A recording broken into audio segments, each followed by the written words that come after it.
C'est Mme Combi qui parle pour tous les groupes de la majorité. Monsieur le maire, chers collègues, donc, ce rapport annuel illustre bien la conception du développement durable que partagent l'ensemble des groupes politiques membres de l'exécutif au nom desquels je m'exprime.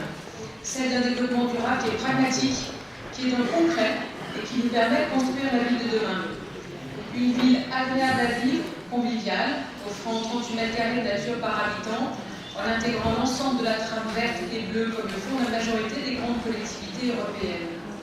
En poursuivant pour l'entretien de nos espaces verts, notre objectif zéro phyto, engagé depuis 2008, valorisant les méthodes alternatives aux produits phytosanitaires plus respectueuses de notre environnement.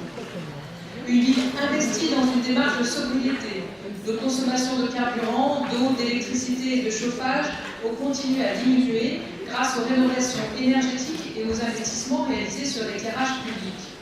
Cette tendance, nous nous attachons à la prolonger avec, pour ce mandat, une enveloppe consacrée à l'isolation thermique et aux rénovations énergétiques de notre patrimoine en hausse dans la VPI. Une ville qui soutient un développement durable économiquement viable, avec une politique d'achat responsable, ou encore la généralisation des clauses d'insertion dans ses marchés. Une ville qui met l'humain au centre de sa démarche durable, avec l'accompagnement des plus démunis par le CCAS, mobilisé par un public en hausse de 10% du fait de la crise, ou encore le plan d'égalité hommes-femmes.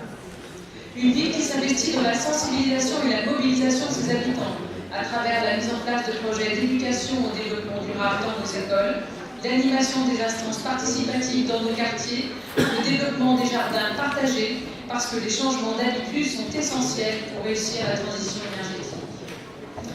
Je ne reviendrai pas plus en avant sur l'ensemble des initiatives et des résultats qui sont confiés dans ce rapport riche et complet, dont la présentation par délégation et le regroupement des indicateurs rendent la lecture aisée.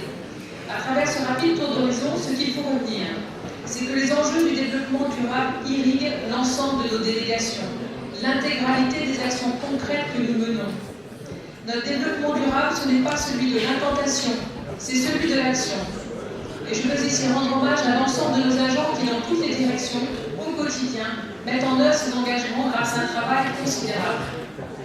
Pour nous, le développement durable, ce n'est pas une dépense de plus, une contrainte, mais une opportunité et un investissement. C'est pourquoi ce rapport ne marque qu'une étape dans la transformation que nous avons initiée. Malgré le contexte financier difficile, nous continuerons tout au long de ce mandat à intensifier ces efforts. L'approfondissement et l'élargissement de notre plan climat, adopté en septembre dernier, le montre bien. C'est ce qu'attendent les Lyonnais, que nous puissions être une force d'entraînement, plus encore aujourd'hui qu'hier, à quelques jours de la COP 21. Je vous remercie. Merci bien.